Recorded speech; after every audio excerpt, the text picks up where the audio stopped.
Someone who runs towards fresh challenges rather than shies away. The perfect embodiment of Etiquette DNA. Welcome to our club, Jordan Henderson. I do not see the point of inviting the 1975 to a country and then telling us who we can have sex with. That was Saudi Arabian football club Al Ettifaq announcing the signing of former Liverpool captain Jordan Henderson, and Matty Healy of British band The 1975 criticising Malaysia's anti-gay laws on stage in Kuala Lumpur. These recent news stories have highlighted LGBTQ rights in two of the many countries around the world where homosexuality is illegal. Henderson's £700,000 a week Saudi deal sent shockwaves through the game because he had been a vocal supporter of the Premier League's Rainbow Laces campaign, which stands up for LGBTQ inclusion. In his new club's promotional video highlighting his career, his rainbow armband was digitally altered to appear in black and white. Matty Healy's Malaysia protest included an onstage kiss with the 1975's bassist Ross MacDonald, but was condemned by local LGBTQ activists as likely to create a backlash and therefore potentially damaging to their cause. Welcome to LSE IQ, the podcast where we ask social scientists and other experts to answer one intelligent question. I'm Joanna Bale from the IQ team, where we work with academics to bring you their latest research and ideas and talk to people affected by the issues we explore. In this episode, I ask, what's it like to be criminalised for being gay? Homosexuality is illegal in just over a third of countries across the globe. The Human Dignity Trust, founded by two leading UK barristers to challenge anti-LGBTQ legislation, puts the current number of countries at 66. Some nations like Barbados have recently repealed anti-gay laws, but others, like Uganda, have just introduced the death penalty. And according to LGBTQ rights campaigners at the Global Philanthropy Project, conservative lobbies in the US are funneling millions of dollars abroad into movements which support the criminalisation of gay people. I'm going to talk to an academic who investigated how Western gay men living in Dubai create covert communities where they can meet and socialise, and two gay men living in the city, one British, one a local Emirati, tell me how they navigate a society where they are forced to hide who they are. So it was not an easy topic because of the setting in Dubai, in the UAE, where there's criminalization of homosexuality and essentially, until a few legal reforms recently, criminalization of any kind of sexual contact, consensual sexual contact outside of heterosexual marriage.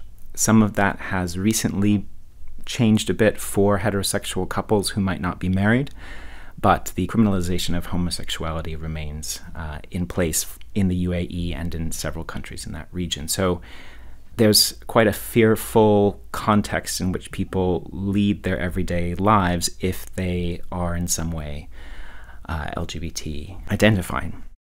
This is Dr. Ryan Centner, Associate Professor of Urban Geography at LSE. He and a researcher at Harvard, Manuel Pereira Neto, posed the question, how can a sense of belonging be forged in a setting where one's existence is forbidden? They focused on Western expatriate gay men in Dubai, a city famous for its glitzy nightlife, but where gay dating apps are banned, along with gay bars and clubs. Gay men in Dubai technically risk deportation, imprisonment, and the death penalty.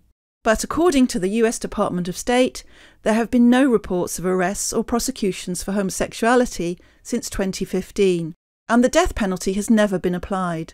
But in 2017, a British man was arrested under public indecency laws for touching a man's hip in a bar and sentenced to 3 months in prison.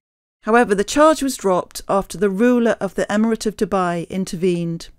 While Dubai is more socially liberal than many of its neighbours, gay men still feel under threat, so gaining access to their secret lives was challenging.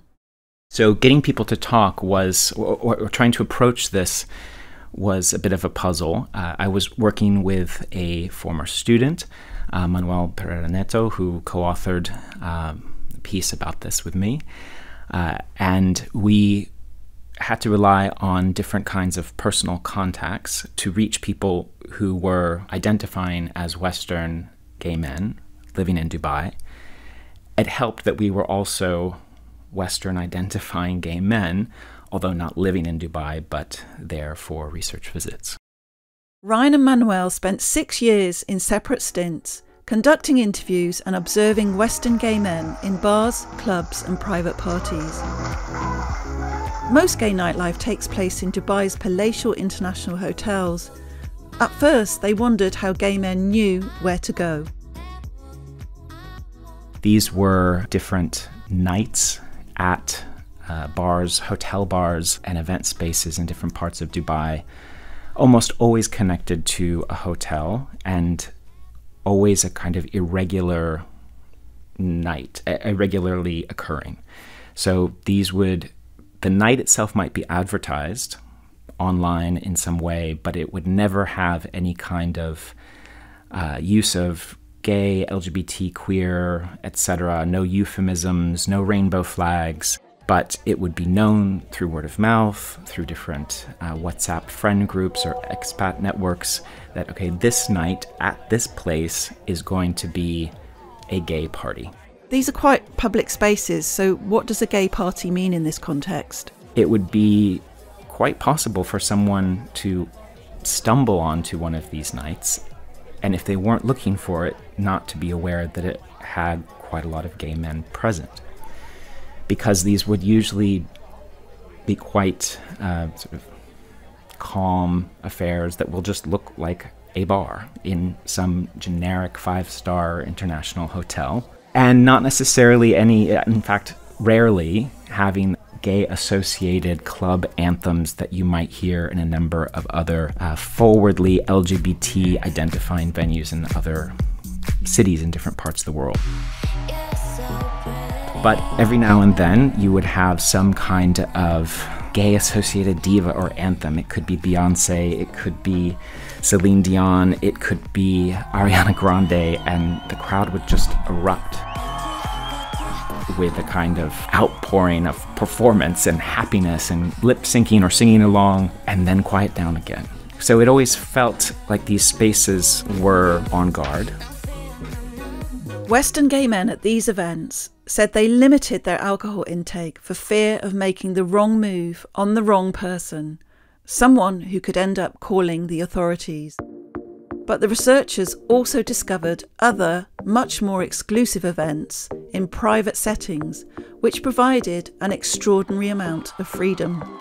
There were other spaces, fewer in number and more rare in occurrence, that would be much more over-the-top, boisterous parties, lots of drinking, although there was drinking in the other calmer venues as well, lots of drinking, lots of dancing, lots of same-sex intimacy, which at first was quite a shock to see in that setting in Dubai, because it would be impossible in a more public venue, on the street, on the beach, in a shopping mall. You would never see any kind of outward intimacy between people of the same sex unless possibly it would be two friends holding hands, which does not indicate homosexuality, particularly in that cultural setting.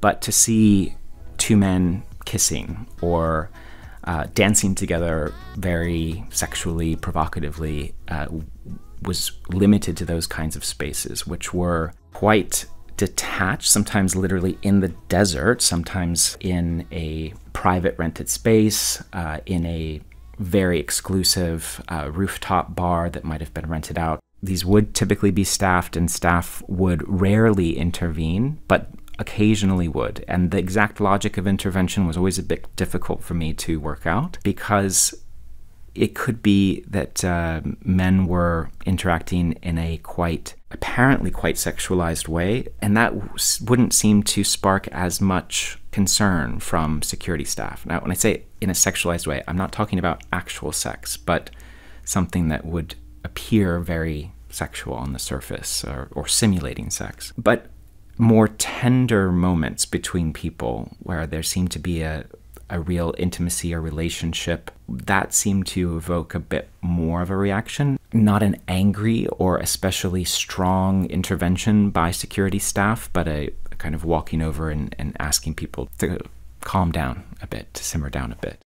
Was there any fear that these security staff might inform the authorities, or was it just a given that never happened? There was not so much fear about that in these particular settings, because if staff informed authorities, then there would be trouble not just for the attendees, in theory, but for the staff and especially for the organizers.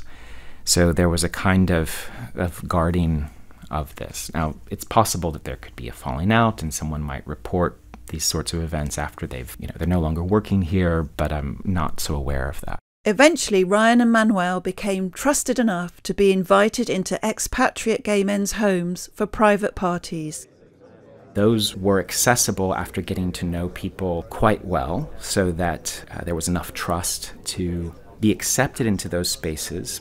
But it wasn't just about being allowed in, but about being able to perform in the right kinds of ways to then fit in once inside. Fitting in those settings would be about having a shared set of references, even though people are from so many different countries, whether it's where they grew up, where they did their schooling, where they last lived, but a common set of references in terms of pop culture, whether gay associated or not, up to the minute slang and jokes, often a fairly sexualized set, or rather a fairly sexualized sense of humor in terms of joking about sex in general, joking about being gay, using sexualized euphemisms. Certainly don't want to suggest that it was all about sex, either the act of sex or talking about sex. It was not, but that this was a kind of basic element in some of the humor, the exchanges and conversations that would happen here. I mention all of that because that is quite a particular set of references, tropes, etc., that not everybody, including not all gay men, not everybody will be able to participate in that in a kind of fluent or fluid and easy way. So this would also sometimes end up excluding people, even if they might have been considered trustworthy, but not quite fitting in a setting where fitting in seemed to be paramount. Perhaps for legal reasons, but also just for an everyday kind of social comfort. People would often say something like the walls have ears in Dubai or in the UAE. Now, this has been said about many other places in the world too, but what the variations of that saying were trying to express is that you could almost never be too careful, so that home spaces or these nights in, dinner parties, etc., were almost like a sacred space that had to be especially guarded so that people could open up more and either vent or commiserate or joke around in ways that would have been dangerous if done in a more public setting there in Dubai. Ryan concludes that Western gay men use their economic, social and cultural privileges to forge close-knit communities which exclude gay men from other cultures and socio-economic backgrounds. And it is fear that underpins this lack of inclusion. So economic privilege is a major factor in terms of who are you meeting, in what spaces are you circulating and literally able to buy your way in, to pay your entry into certain spaces. But there's also a strong element of fear, so that people are vetted for trustworthiness before they're invited into a home space. But this fear has effects beyond an actual credible threat, so that there's a constant circulation of stories, and it's impossible to know how real these stories are. But stories circulating among gay men, among expatriates in particular, about, oh, well, you shouldn't, as kind of advice or warnings given, particularly to newcomers. Oh, you shouldn't meet people through a certain app because that one has become really dodgy. That I heard somebody was entrapped by the police through this certain app. Now, as you mentioned, the apps are illegal in the UAE. They're only accessible through VPNs, virtual private networks, which are also illegal in the UAE, but people get VPNs to then use apps that are otherwise banned. But some apps start to have a reputation that this one is more dangerous. So that sort of fearful set of stories and conversations would take on a life of its own and also work to prevent social interaction and to build barriers or to thicken barriers that already exist in a very segregated society like Dubai or the UAE more broadly. There are already many barriers based on what kind of work do you do, where do you come from, what passport do you have, what language do you speak. Those exist whether we're talking about LGBT people or anyone else. So then with a criminalized situation, those already existing social barriers between nationalities, languages, socioeconomic situations, those become thicker or stronger as people act out of fear, even if they don't necessarily see it or talk about it as being a fearful act of keeping others out. You're listening to the LSE IQ podcast, where this month I'm exploring what it's like to be criminalised for being gay. We've heard from Dr. Ryan Centner, who uncovered the secret and exclusive world of expatriate gay men's nightlife in Dubai. I'm joined now by James and Jamal, two gay men who live in Dubai. To protect their identities, I'm not using their real names. James is in his 20s and British, while Jamal is in his 30s and born in Dubai. Both are successful professionals, but their experiences as gay men are very different. Here's James explaining how police target gay events. There are gay events that happen, but they do get raided by the police. It kind of comes in waves. Sometimes you have like several nights in a row, several kind of weeks in a row where they'll close down a club. So you often get nights that change venues quite frequently. And there, people are very much open. Like, people like go out of their way to kind of dress flamboyantly, and I don't know, they'll have like Lady Gaga or Beyonce nights where people dress up and it's quite camp, and they'll have performers and stuff. But then they do get shut down by the police. But sometimes it will go for weeks and weeks or months without anything happening, and then all of a sudden, like several weeks in a row, it will happen again.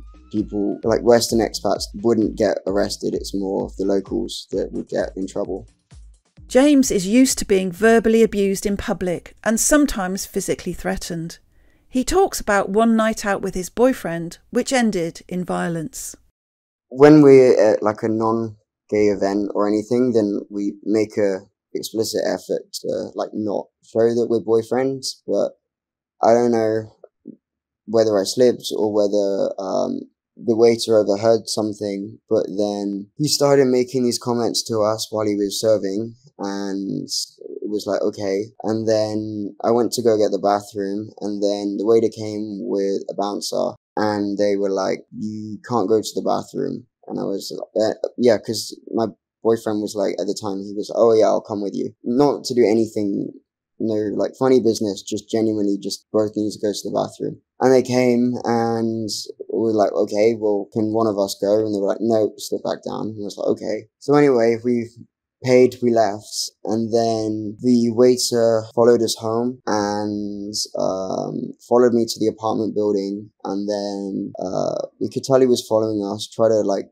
go faster. And yeah, he started shouting at us, and he started running after us, and then got into the lift. And then I called my security, and yeah, he tried to get violent, but yeah, my security in my building threatened to call the police. And then the other guy was like, yeah, go call the police, he's the one going to get in trouble. So I guess, but my security sorted it. But that was kind of scary. Like the fact that he followed me home and was trying to start something and then saying that I would be in trouble with the police, even though he was like trying to be aggressive and eventually throw punches at us.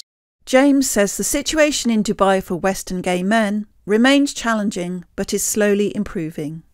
When I first came out in Dubai, when I was a teenager, I remember they used to have undercover people on dating apps, like police and stuff, but that doesn't happen at all anymore. I'm not really scared of that. The only thing that I'd be scared about is if I was on a gay dating app and, I don't know, something happens and I got into an incident, I couldn't really report it to the police, or I'd kind of be left on my own. So I think we're kind of a little bit vulnerable in that sense. It's not so much that they're actively going out and seeking out gay people or really punishing them much. I mean, it is technically illegal and still has the death penalty, which I don't think they're ever going to use for Western expats anyway. But yeah, I don't think you have the same protections, which is, I guess, the scariest thing.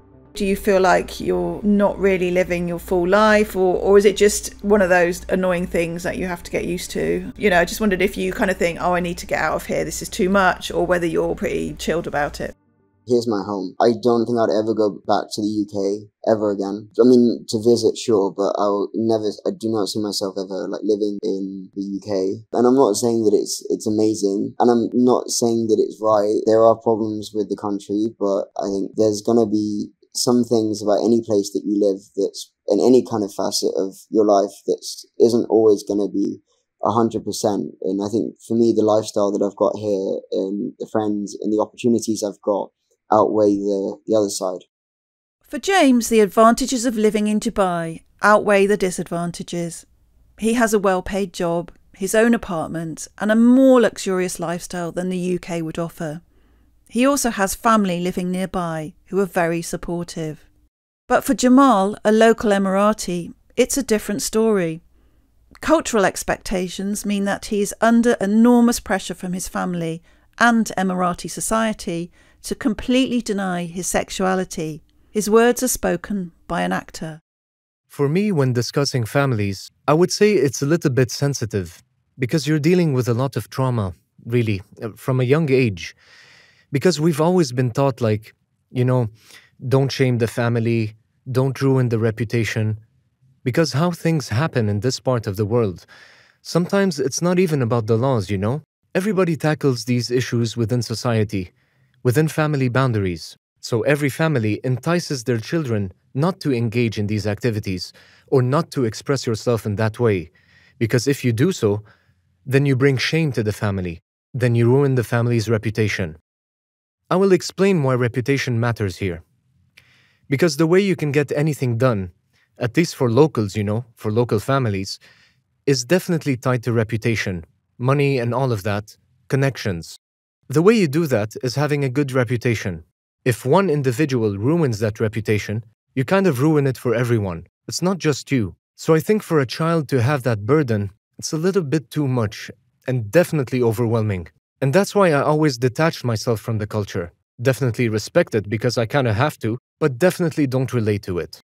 Did they know you were gay, or have they just surmised you were gay, or how was that? Have you had to hide it for most of your life? Well, I definitely had to hide it, to be honest. But I've always known that they knew, you know? It just has been the fact that was never discussed. Obviously, later in life, it was because, I refused to get married because I just don't think that's right. Eventually, obviously, they knew, you know? And I was presented with, you know what, you're still our child and you understand the culture and we do too. So you've got to live your life, do what you want so long as you maintain your own reputation. You do you, basically, but don't do it around us or don't express yourself anywhere close to the family. And yeah, I would say that it scarred me a little bit, but I do think my siblings do accept me, in a way. But also, I'm not sure if that's enough. Really, I'm not sure it's enough. But I do think it's more than I can bargain for. Yeah, I don't think this is the experience for everyone. But I do think, at least for my family, they give me this space, this leeway to just have it. I'm not sure if they did that because they love me or because they think it's a phase and maybe at age 40 or 50 it will just disappear. I'm not sure it will though, but oh well. So it's quite obvious then to most Emiratis that as you're single, there must be a reason. It really is tricky, yeah, because you know what's up and you try to hide it in a way. But because, personally, in my professional setting, I would always say I didn't find the right person. Or rather, I would just rather build myself financially first. I'd rather do this project first, and then I would do whatever. But deep down, I know what's up. I think also my family knows as well. Yeah. And have they sort of ostracized you in any way for refusing to conform? Well, in my early days, I would say yes, you know, because it was just too fresh. My brothers are starting to get married. Even some younger than me started to have kids. And obviously, well, what are people going to say? You kind of have to get married. It's also to point out the reputation part. They had to ask, why are you not willing to conform? and do the route that most of the people that share my lifestyle would eventually do. And that's the thing. Most of them would do that. Most of them would actually get married regardless of their, lifestyle and regardless of their preference. I just wondered if you think you might eventually emigrate somewhere that's a little bit, easier for you. It's because I've traveled outside that I've seen the world the way it should be. I understand that, obviously, even in America, you have places that are still conservative and definitely not very friendly. And even if you go to Europe, you'll see that. Well, in Poland, they have some weird anti-LGBT laws now. Jamal is referring to how certain regions of Poland have declared themselves LGBTQ-free zones to ban marches and other events.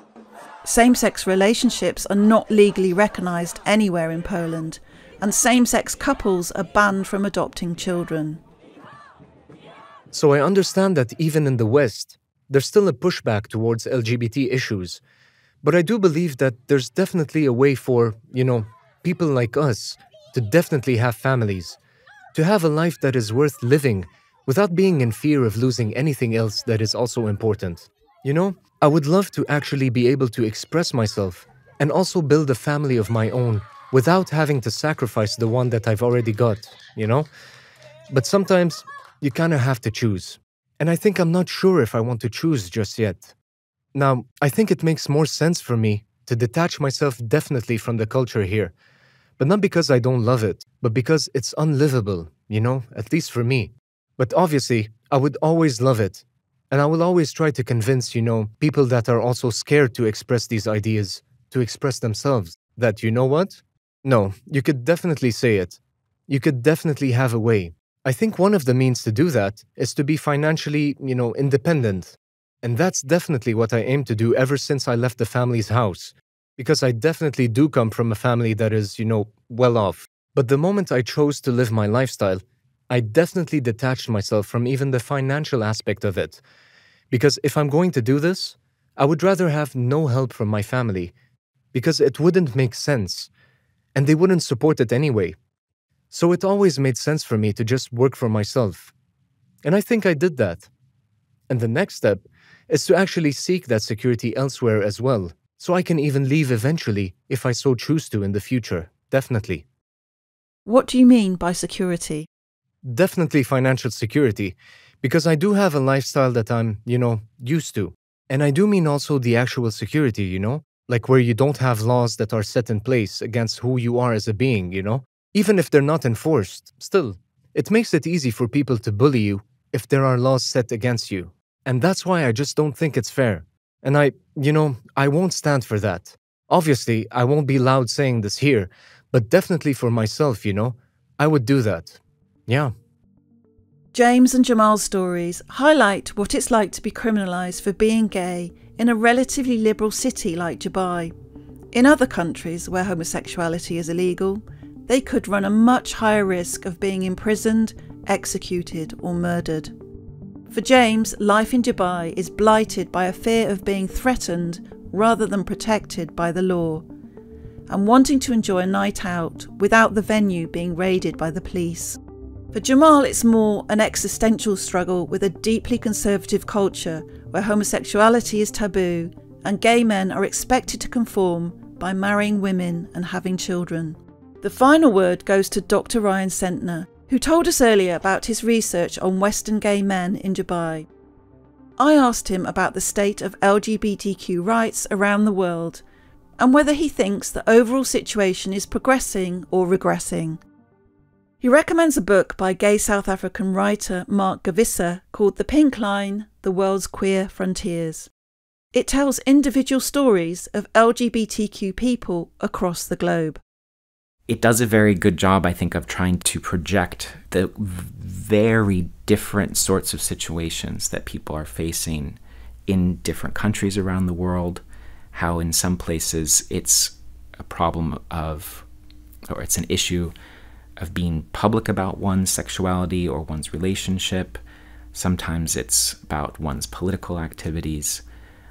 Sometimes it's about being gay, sometimes it's about being trans. So that book, I think, does a really nice job of giving a panorama of the situation around the world and without taking very strong stances for or against. It's a sobering book that can make you despair, but there are also nuggets of hope in terms of the solidarities formed across different places and people who identify in different ways with this kind of LGBT spectrum or who are outside of it and working as allies to promote a more humane situation for everyone.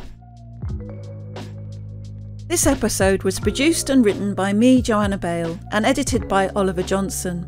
If you'd like to find out more about the research in this episode, head to the show notes. And if you enjoy IQ, please leave us a review. Coming next on LSE IQ, Mike Wilkerson asks, can we change the world?